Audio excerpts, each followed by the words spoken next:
What's going on, YouTube? It's Gunflip Guy 94, and I'm back with another gun review. This is the Ruger EC9S.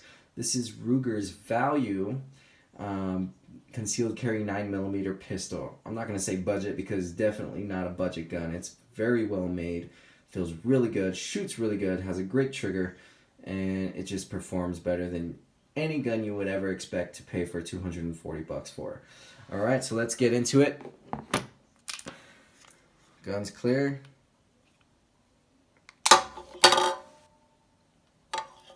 Nothing in the magazine, nothing in the gun. Okay, so the Ruger EC9S is probably one of my favorite single stack 9mm now, especially because of the price that I paid for it. Like, you can't go wrong for 240 bucks. It's basically the same exact gun as the LC9S with a few minor differences. You might have noticed the sights are molded onto the slides, so you can't change them out or anything.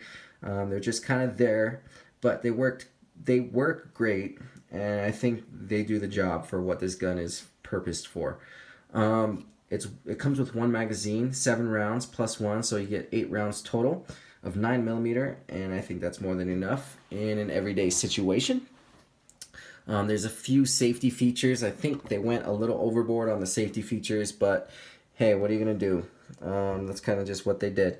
So you have the thumb safety, very positive. It's a lot tougher to engage than disengage. So I like that about the thumb safety. I'm never going to use it probably, but if I had to, at least I know that I'm not going to accidentally engage the thumb safety. There's a magazine disconnect safety. So if there's no magazine, can't pull the trigger, but you can pull the slide back. Okay.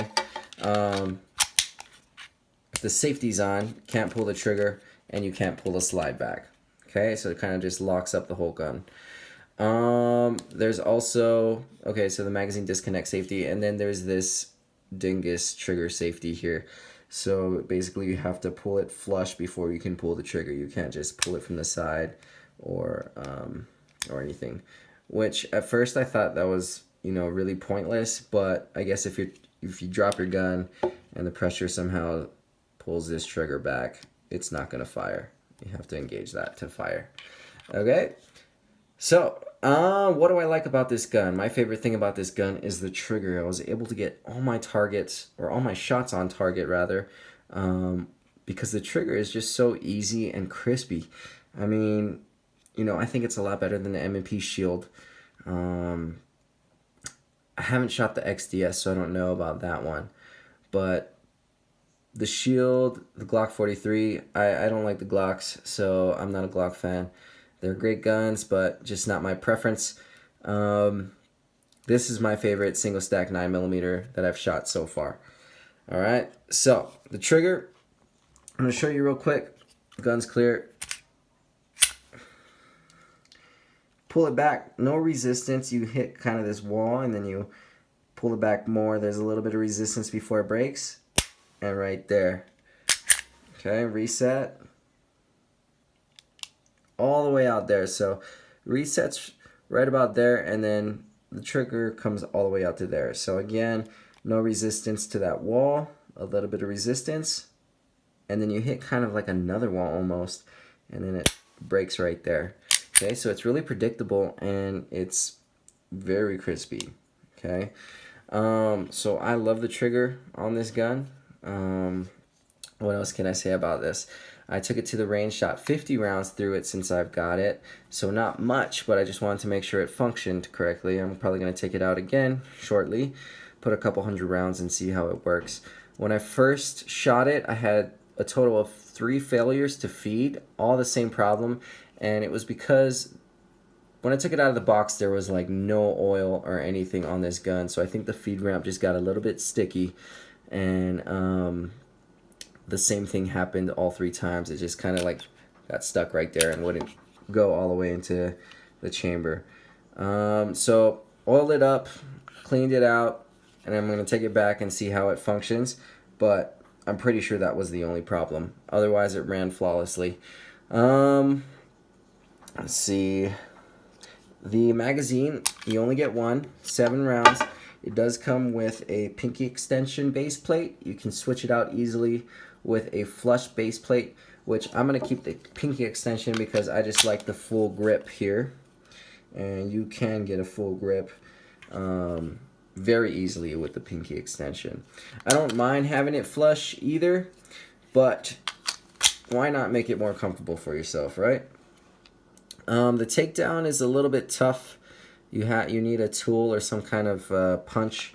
You got to flip this little lever down, pull the slide back just a touch, and then punch it out from the other side. So not the easiest thing to do, but it's not the end of the world because of it either. So if you're thinking about what gun to get and you're new to firearms and you want to get into concealed carry, I would highly recommend this gun. You know, it's a $240 gun, but if you train with it, you're going to learn how to shoot. You're going to learn how to conceal. I mean, you can spend $500–600 on an XDS, or probably about, you can get shields pretty cheap now. They're about $330 to $500 depending on which model you get. But those, you know, $230, a lot of people don't mind spending that, especially for a concealed carry gun of this quality. You can't beat that price. From Ruger too, that's a very trusted brand that you know you can rely on and trust your life with. So when I was looking at budget guns, 9mm, because I have my M&P 2.0 compact, but I wanted something a little smaller that I can kind of wear just with anything. It was between this and the Taurus Millennium PT 111 G2, and you know, the Taurus is a great gun too. From what I've heard, I haven't shot it. I've played around with it at the gun shop and everything, and it's a little bit thicker. It holds 12 rounds. It comes with 2 magazines, but I don't know. There's just something about a Taurus where I just have a bad feeling towards, and I know that's kind of maybe ignorant to say, but you know, a big part of being comfortable with a concealed carry handgun that you're going to trust your life with is feeling comfortable with the brand that you're carrying as well. So I went with this gun, and I think I made the right choice. You know, it shoots well. The trigger's a lot better. The sights are okay. They work for me, and for the purposes of concealed carry, I think they work perfect. I could go without the safeties, but you know, if that's what they're going to give me, that's what they're going to give me. I'm not too worried about that. It's just a little hard to find holsters for this. It fits all the LC9 holsters, LC9S, LC9, not the LC9S Pro, but the LC9 and the LC9S, it'll fit. This gun will fit in all those holsters.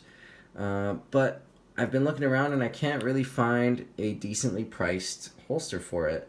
So if you guys have any suggestions, just kind of leave them in the comments. If you guys have any questions about this firearm, hopefully I can answer them for you. Just leave them in the comments as well. But highly recommended a firearm. I think this gun will do its job. So thanks for watching. Hope you guys liked the video. I will be probably doing more reviews as my gun collection grows, but for now, you know, I'm gonna stick to what I have, and yeah, that's all I can say. Thanks for now.